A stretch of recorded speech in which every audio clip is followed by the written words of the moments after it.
Welcome back sa Packet Sense PH. It's me, Eric, and for this video, pag-usapan natin ang YSLY EBP. Why Eau de Parfum. So, naisip ko lang gawa ng video ngayon ito kasi pagkagising ko pa lang kanina, yung unang message sa messenger ng Packet Sense PH, naghahanap ng degant na ito. So, okay, normal naman yun, may naghahanap lagi nito. Pero kasi nagsunod-sunod, parang kada oras may naghahanap sa Shopee tsaka sa Lazada may nagtatanong din. Yun. So, gawa natin ng video. So, naubusan ako ng stock eh. Hindi ko na ma-spray ngayon kasi tinitipid ko. Para magamit ko pa. So, nilaunch itong pabango na to. 2018.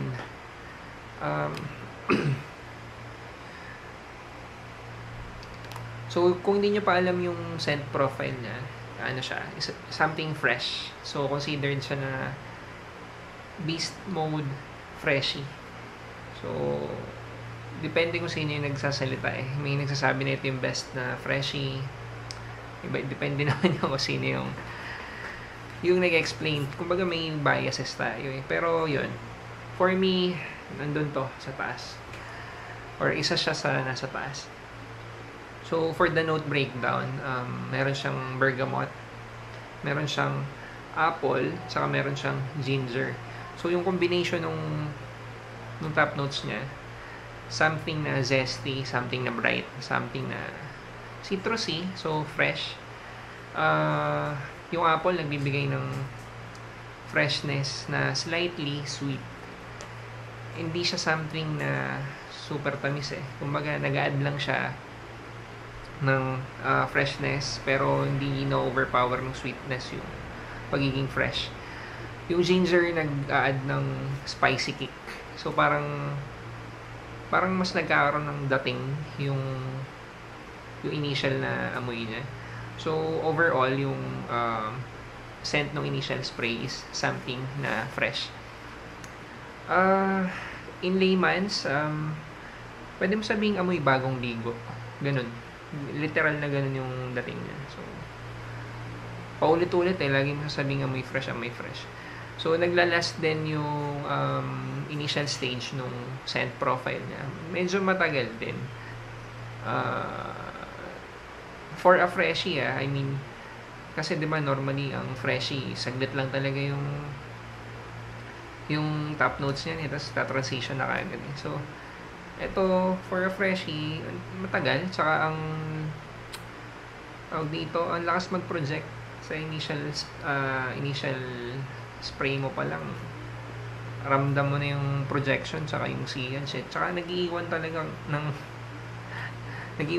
marka ng amoy. Pag lumakad ka or umikot ka dyan, may iwan yung amoy mo eh. Doon pa lang sa initial hindi pa siya nagde-develop papuntang mid, papuntang dry down. Nag-iwan ka na kagad ng amoy bagong paligo na amoy. So after some minutes, transition papuntang mid. So yung mid niya may juniper berries, may sage, tsaka may ano yung last? Geranium. So nagbibigay, yun naman lagi yung core, diba? Yung mid, nag-add siya ng masculinity. Yung composition naman ng mid niya, nagbibigay ng mas lalaking amoy, not in a bad way. Parang nagbibigay ng confidence, parang mas may angas talaga. Something na malinis pero dinedefine na niya na lalaking lalaki. Hindi siya rugged na katulad ng Sauvage, pero nagbibigay siya ng identity na ito is masculine. Tapos nag-add siya ng depth pero konti lang. Halos diretso pa rin yung amoy nung freshness niya from the start. Nagdadagdag pa nga ng amoy na mas fresh. So kumbaga kung ito yung initial scent, yung dumagdag na amoy, wala talaga siyang binago. I mean, siguro hindi mo sasabihin, ay, nagbabago yung amoy, nagta-transition na giging sobrang complex, ganyan. Hindi, ganun pa din. Amoy fresh pa din. Mas nagiging manly lang. For me, ganun yung naging transition niya. Hindi ko sinasabing hindi manly yung opening. Pero parang para sa akin, yung opening niya, kulang pa sa identity ng pagiging manly. Pagdating na doon, habang nagta-transition na siya, parang mas nagkakaroon na ng, sabi mo, ng confident na mas lalaki na may bagong paligo. So, matagal din ang nilalas nung mid niya. Kasi, I mean, paulit-ulit ako matagal din. Kasi for a freshie, kumbaga yun yung disclaimer. Kasi kapag freshie nga, mabilis lang. Saglit lang yan. So, pagdating sa base, yung pag nagda-dry down na, cedarwood, amberwood, meron tonka bean, tsaka vetiver. So, nag-add siya ng sweetness sa may tonka bean. Pero, same dun sa mid, hindi na overpower ng sweetness. Parang kino-complement lang niya yung mga fresh notes. Kasi nangingibabaw pa rin na may malinis eh. Tapos, nag-add ng woods. So, parang mas sinosolidify niya yung pagiging manly, tsaka pagiging confident nung personality ng scent profile. Tapos, sobrang naglalast siya for a freshie. Tumatagal to sa akin. Siguro pinakamatagal na ito, umabot na 10 oras. For a freshie, ano yun? Tagal nun. Yung scent profile niya from sa initial spray hanggang sa dulo, alam mong yun pa rin talaga eh. Walang masyadong pagbabago. Linis talaga nung amoy. Tsaka parang ang yaman mo. Ganun. Ang social niya hindi siya rugged, hindi siya, walang halong lambot, pero hindi rugged. Yung sige, baka may kumontra, pero yung Versace Pure Homme, di ba, alam nyo naman, manly rin yun na amoy, tapos may malinis, may fresh din. Pero yun kasi para sa akin may konting lambot eh. Ito, hindi eh. Talagang ang lakas ng dating na panlalaki ka talaga, pero hindi ka rugged. So, yun. Longevity niya sa akin naabot ng 10 hours. Siguro, yung 8 hours, baka malas ka nun, 8 hours lang. Kasi parang laging lumalagpas doon eh. Projection, matagal. Siguro 2 hours or more. For a freshie, ang tagal nun ha. Tsaka bilib na bilib ako dun sa sihage eh. Yung kinecreate niyang scent bubble. Tapos yung sihage na ba naglalakad ka. Ano talaga, iniiwan niya talaga yung amoy. From initial spray hanggang sa mag-dry down na nag-iiwan ng amoy. Medyo tawag dito, minsan siguro nose blind ka na, or baka mali yung term ko. Minsan siguro may isip mo ang hinana ng projection. Ay baliktad. Minsan may isip mo kasi nasa dry down na, malakas pa rin yung projection. Pero lumet na yung projection. Naamoy mo na lang siya humahalimuyak sa hangin. Yun pala yung perfect term dito. From initial hanggang dulo. Humahalimuyak pala siya sa hangin. Kung gagamitin mo to sa opisina, na-imagine ko kasi pagpasok mo ng office, hallway, kanya-kanyang cubicle, lilingunin ka talaga, iiwan mo talaga yung amoy mo dun. Kailan to bagay gamitin? Saan? Saka ano pwedeng yung mga suot mo nun? Pwede pang estudyante.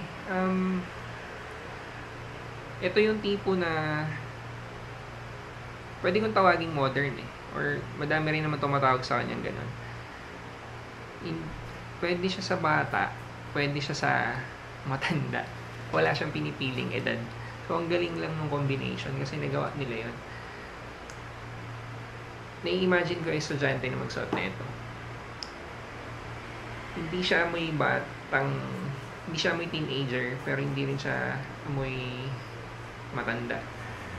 Pwede ko sabihin amoy mature, pero hindi amoy matanda.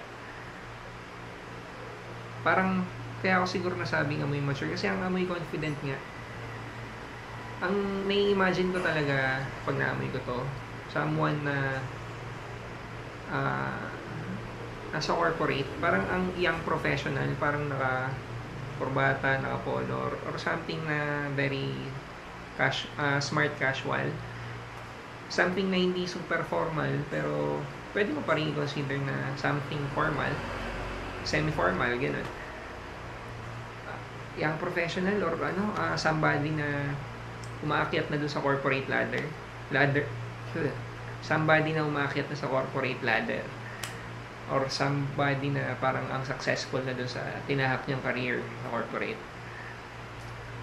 Hindi ko sinasabing yun lang yung pwede magsuot nito. Baka sabihin niya po ulit-ulit akong office boy yung susuot nito. Hindi. Parang pwede siya sa estudyante, pwede siya sa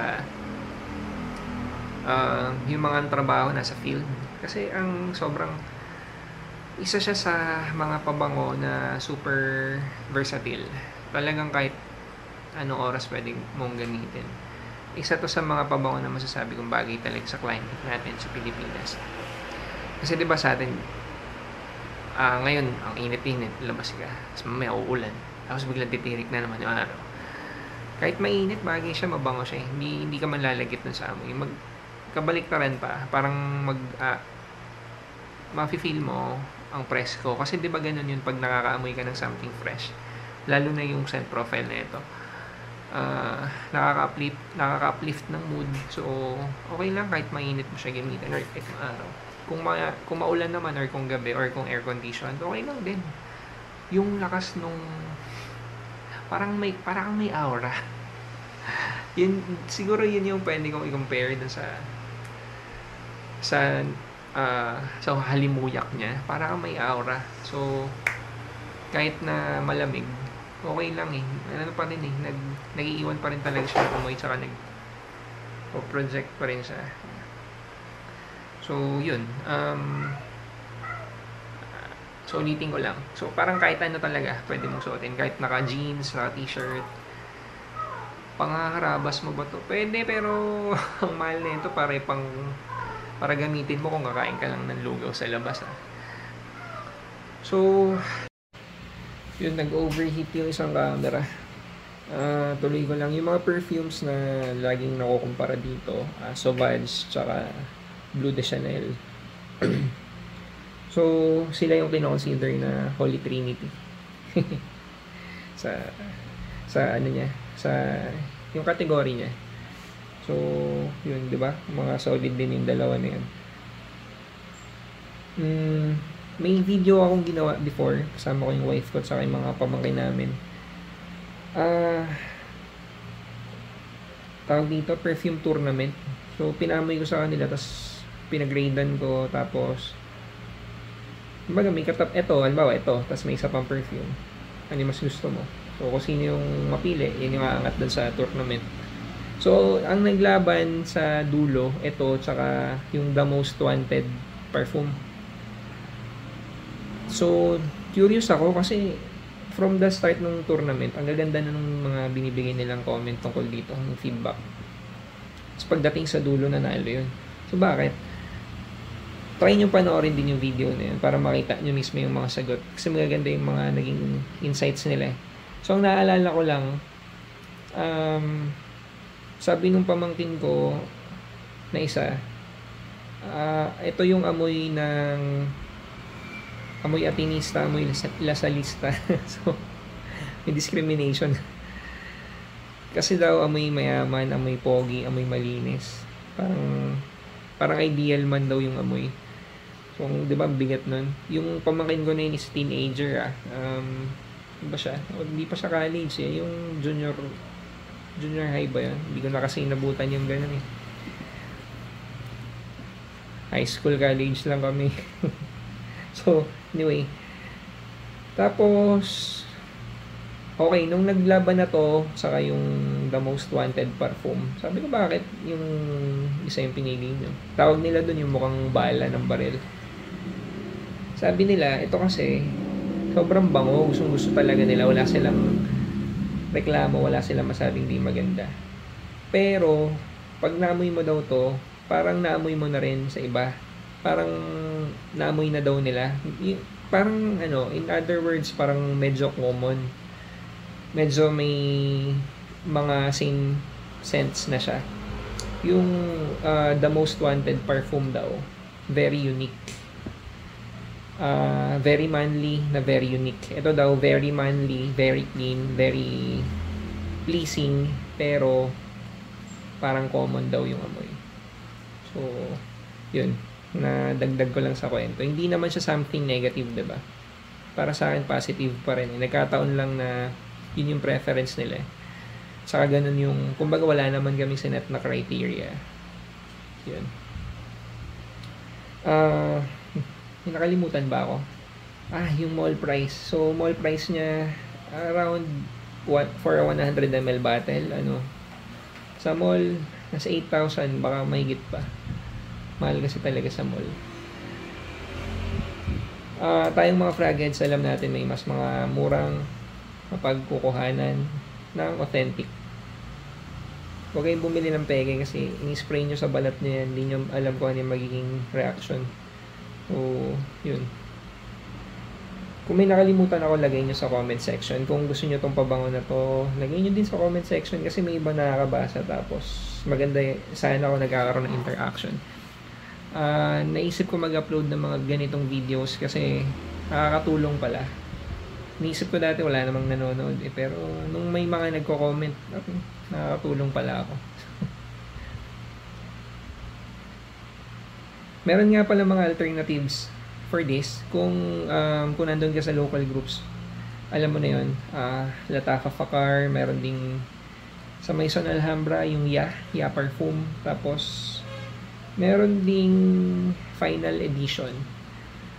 Yung latest natin dyan, may video rin tayo, si Volare Laneige. Yun yung pinakamura na clone nito. Mga Middle Eastern yun, mga okay din, pero kahit sabihin na nating si final edition para sa akin si final edition yung pinakamalapit na alternative na ito. Ano pa din, hindi pa rin sila 1:1 I mean, kung ako sa estado ng buhay ko, ito pa din. Kasi gagamitin ko yun pangharabas. Pero kung may okasyon, ito yung gagamitin ko. Pipiliin ko, sasuggest ko lang sa inyo na gamitin yung mga alternatives na yun. Kung budget talaga issue. Kung may enough budget kayo, kailangan nyo talaga to. Kung nagko-kolekta ka ng pabango, lalaki ka, malaking part ng buhay mo yung kulang kung wala ka na ito. Kung type mo yung mga ganitong, yung mga freshies, dapat i-try mo talaga. Safe blind buy ba? Hindi talaga ako fan ng blind buying kasi kahit generally mas appealing or wala pa ako nare-receive na pangit na feedback tungkol dito mapalalaki or babae pero sobrang subjective talaga ng sense of smell pwedeng may tao pa rin na or kung ikaw mag-invest ka sa ganito kamahal na bote tapos hindi mo nagustuhan, sayang. Well, madali lang naman i-let go, maraming bumibili nito pero ikaw, bahala ka. Marami naman nagbebenta ng decant nito, hindi lang ako. So, anyway, kung meron pa kayong naiisip na ilagay sa comment section, lagay nyo. Na-appreciate namin yan. Natutuwa ako pag may nagko-comment kasi may nanonood pala. So, meron kaming Facebook, meron kaming Instagram, meron kaming Shopee, meron kaming Lazada. Kung nagustuhan nyo tong video na to, pa-like, saka pa-subscribe. Thank you.